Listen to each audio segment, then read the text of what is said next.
tidak harus menjadi hebat dulu untuk memulai sesuatu. Tapi kamu perlu memulai sesuatu untuk menjadi hebat. Dan sesuatu yang mengawali hari-hari hebat kita, mari mulai dengan merenungkan firman Tuhan. Kita berdoa.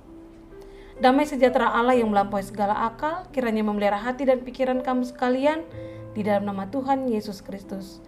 Amin. Jemaat yang terkasih, dalam nama Tuhan Yesus Kristus, renungan harian HKBP Resort Sutoyo, Jumat 3 September 2021 tertulis di Yesaya 8 ayat 17. Demikian dikatakan. Dan aku hendak menanti-nantikan Tuhan yang menyembunyikan wajahnya terhadap kaum keturunan Yakub. Aku hendak mengharapkan Dia. Dalam bahasa Batak dikatakan, Allah yang goau marpakirimon tu Jehovah do nang manubunihon bohina maradopon pinoparni si Jakob. Jala huhalumuton ibana. Demikian firman Tuhan. Dari apa yang pernah saya baca, seekor lebah yang terjatuh ke dalam sebuah gelas bening tidak akan bisa keluar dan kembali terbang dengan bebas. Karena seekor lebah akan sibuk berputar-putar ke sekeliling gelas. Alasannya, lebah ternyata tidak pernah melihat ke atas, tetapi hanya akan berusaha mencari jalan keluar lewat pinggiran gelas yang tidak mungkin dia temukan. Akibat ketidaksadaran lebah untuk melihat jalan keluar di atas, lebah itu akan menemui ajalnya. Demikian pula yang terjadi dalam teks renungan hari ini yang mengkisahkan tentang Raja Ahaz yang akan berperang dengan bangsa Aram atau Suriah. Menghadapi kesulitannya, ia mencari sekutu untuk berhadapan dengan musuhnya, sehingga dia menjadikan bangsa Asyur menjadi tempatnya bernaung dan mencari pertolongan. Dia melupakan Allah yang berkuasa atas bangsa Israel yang menjanjikan perlindungannya yang tak akan mampu dikalahkan oleh apapun. Bahkan ia berbalik menyembah kepada ilah-ilah lain, mengharapkan pertolongan. Itu menunjukkan mereka tidak melihat ke arah Allah. Bangsa Israel tidak melihat kepada Tuhan Allah yang secara sejarah sudah menyatakan kuasa perlindungannya atas bangsa itu. Namun Yesaya menunjukkan hal yang berbeda dari Raja Ahaz dan orang Yehuda. Menurut Yesaya, Tuhan bisa menjadi batu perlindungannya, dan Tuhan juga dapat menjadi batu sandungan yang dapat membuat orang yang tidak mengandalkan Dia terjatuh. Hal inilah yang diperlihatkan oleh Yesaya melalui pengalamannya terhadap Raja Ahaz yang saat itu sedang berperang dengan bangsa Aram, dengan mencari pertolongan dari bangsa Asyur dan takluk kepada Allah lain. Dikarenakan perbuatan Raja Ahaz dan orang Yehuda, Allah menunjukkan murkanya sebagai tanda memalingkan, menyembunyikan wajahnya dari bangsa Israel dengan menghadirkan kemelaratan, kelaparan, hidup dalam kesesakan dan kegelapan.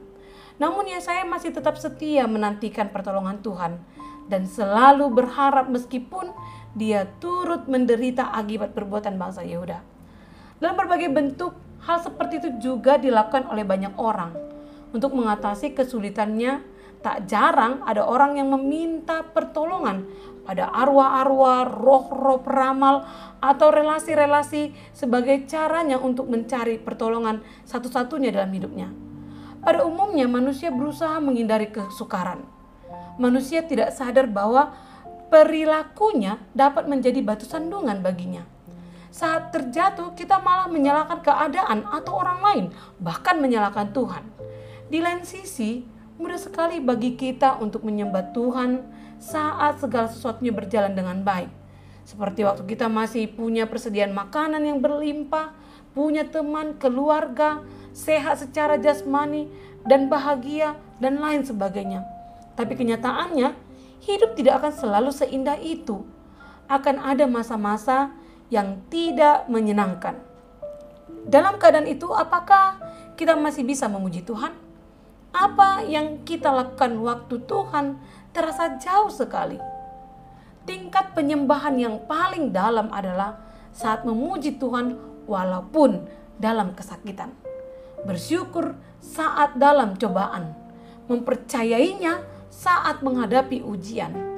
Berserah saat penderitaan menghadang dan mengasihi dia saat Tuhan terasa agak jauh dari kita.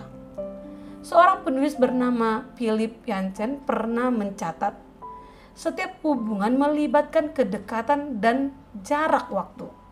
Dan tak peduli seberapa intimnya hubungan kita dengan Tuhan, situasi yang tidak menyenangkan akan tetap terjadi dalam hidup ini. Tapi Tuhan sebenarnya memakai masa-masa yang sulit itu untuk mendewasakan iman kita dan menanamkan rasa kebergantungan kita kepadanya agar kita selalu melihat ke arah Tuhan. Jadi sangat perlu bagi kita untuk membangun hidup kita di atas kebenaran firman Tuhan yang tidak akan pernah berubah. Amin, kita berdoa. Benar Tuhan, sering sekali kami menjauh dari kehendak-Mu. Sering sekali kami mengandalkan kuasa dunia ini. Dan sering sekali kami meragukan kuasa-Mu. Dan semua itu membuat kami semakin berdosa. Ampunilah kami Tuhan dan ajarilah kami agar lebih mengandalkan Engkau dan menyerahkan perkara-perkara hidup kami kepadamu. Agar kami tetap dalam jalan keselamatan-Mu. Terima kasih Tuhan. Amin. Jemaat yang terkasih, selamat menantikan dan meraih kebaikan Tuhan hari ini. Salam sehat, Tuhan Yesus memberkati. Shalom.